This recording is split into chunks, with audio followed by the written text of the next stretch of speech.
After an argument, my son left me at a bus stop with no money. A blind gentleman whispered, "Pretend you're my wife. My driver is coming. Your son will regret leaving you." The afternoon sun beat down mercilessly as I watched Daniel's car disappear around the corner, the screech of tires on asphalt, a final punctuation to our argument. At 67, I never imagined I'd be standing abandoned at a bus stop, my own son driving away in anger. "I'm not a child, Daniel," I had told him, my voice trembling despite my efforts to remain calm. "I don't need you arranging my life as if I'm incompetent." His response had been predictably dismissive. "Mom, you're being unreasonable. That senior living facility is perfect. They have activities, medical staff, everything you need." "Everything except my independence," I'd countered. That's when he'd pulled over abruptly. "Fine. If you're so independent, find your own way home. Maybe that'll make you realize you need help." Only after his car disappeared did I discover my predicament. My purse, containing my wallet and bus pass, sat on my kitchen counter where I'd left it in our rush to leave. My cell phone, which I'd grabbed at the last minute, showed just 3% battery remaining. I felt a flush of humiliation rise to my cheeks as I stood at the bus stop, a woman of my age with no way to get home. The bench was unforgiving against my arthritic hip. 4 miles to my apartment, too far with my cane and the heat. I could call a friend, but my phone was dying, and pride stung sharper than the sun. 5 years a widow, 30 years a literature teacher, reduced to this, stranded by my only child who saw me as a problem to solve. A cultured voice broke my spiral. "Pardon me, but your son's behavior strikes me as inconsiderate." I turned. An elegant man, early 70s, sat beside me. Silver hair, tailored gray suit, dark sunglasses, white cane resting against the bench. "Robert Wilson," he said, extending a hand with uncanny accuracy. "Pretend you're my wife. My driver's coming. A small lesson for your son." I should have refused. Strangers, luxury cars, theatrical rescues. These belonged in novels, not my life.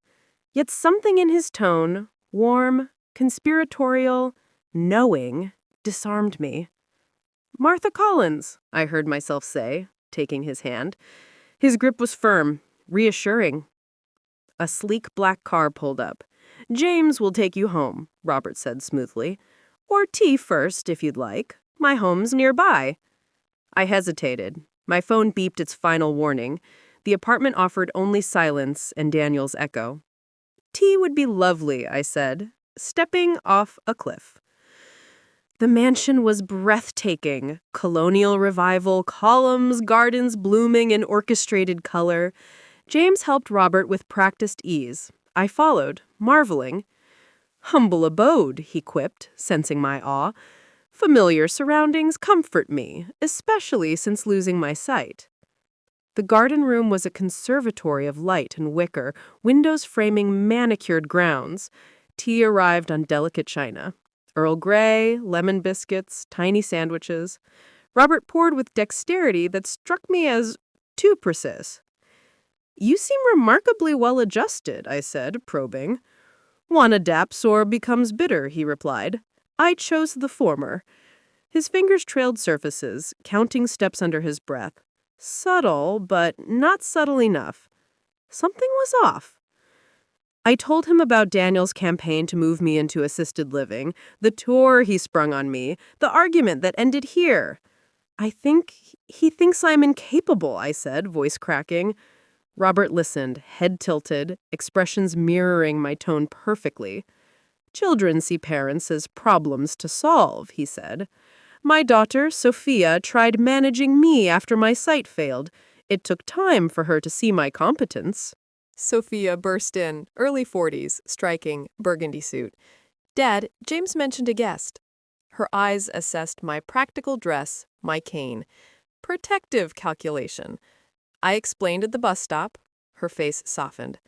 "That's Dad, always collecting strays." Robert countered. "Martha's a retired literature teacher with a son needing remedial respect." After Sophia left, Robert insisted on driving me home. Complete the rescue properly. In the car, he noted, "There's a dark blue sedan, man pacing." I froze. How? Daniel's car. My question died as James pulled up. Robert's plan unfolded. James opened my door with formal "Mrs. Collins." I assisted Robert, playing his blindness. Daniel's jaw dropped. "Mom," he stammered, rushing over. "I've been calling. Your phone died." I supplied calmly. "Battery was low when you left me." I introduced Robert with poise. "We met after your lesson in independence." "He's invited me to his foundation dinner tomorrow." Daniel's apologies spelled, "I was wrong. I shouldn't have—" I cut him off. "Discuss. Don't dictate." He nodded, watching the car glide away, recalculating his mother's world. That night, a text from an unknown number. "Our performance was satisfactory. Tomorrow, 6 p.m. RW." My phone had been dead.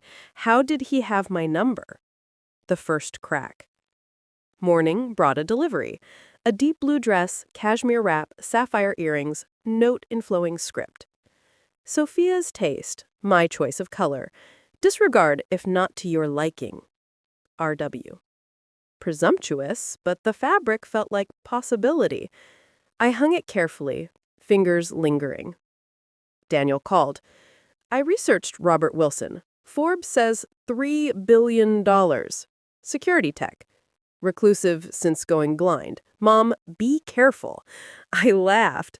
"Seducing me for my secondhand books?" He wasn't amused. Men like him have agendas. I assured him I trusted my judgment. At 6, James collected me. "Mr. Wilson apologizes for not coming personally." He froze, then added, "He has excellent taste and trusted advisors." A slip. Excellent eye. I noted it silently. The Wilson Museum Gala was opulent. Chandeliers, orchids, dignitaries. Robert in tuxedo and tinted glasses navigated flawlessly. I catalogued discrepancies. He identified a waiter's tray teetering before it fell, reached for my earrings without touch, reacted to Sophia's hand signals across the room. In the sculpture garden, I confronted him. "You can see." He removed his glasses. Clear eyes met mine. 15 years ago, threats targeted my family. Photos in Sophia's dorm. Mild macular degeneration gave me cover. The world underestimates the blind. I became invisible while visible. Only James and Sophia knew. Until you, Martha, you observed. Sophia burst in, spotting unguarded eyes. "She knows?" Panic. I assured her, "Your secret is safe."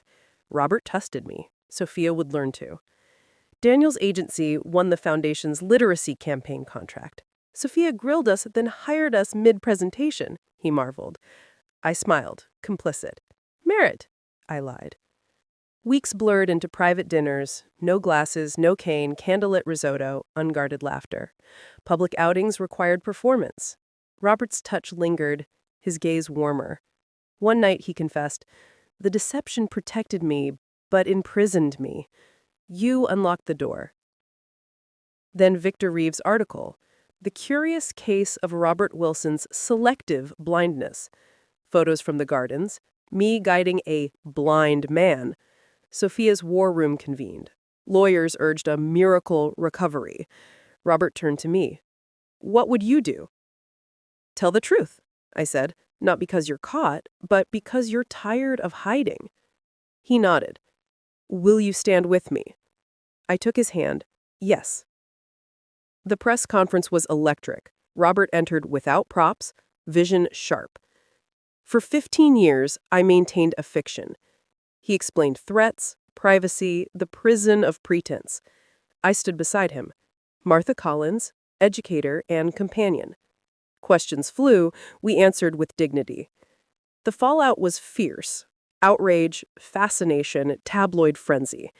Daniel groaned, "You're in the tabloids!" I corrected, "with a man who chose honesty."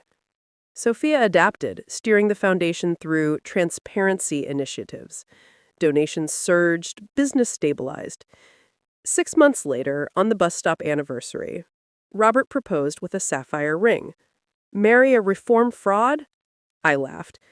Only if Daniel walks me down the aisle. He agreed. Still baffled, but learning. Our wedding was intimate. Garden room, lemon biscuits, Daniel officiating with reluctant pride. Sophia toasted. To seeing clearly. Robert whispered, Your son regretted leaving you. So did I. Hiding from life. Now we divide time between mansion and apartment. I kept my refuge, he kept his truth. At 68, I teach literacy workshops for the foundation. Robert funds them. No pretense. Daniel visits, marveling at his mother's new chapter. Sometimes we return to that bus stop. Your son will regret leaving you, Robert had whispered. He was right. Not because I needed rescue, but because abandonment cracked open a life I'd stopped believing possible. The greatest freedom isn't independence. It's being seen. Flaws, courage, late-blooming love, and choosing to see back.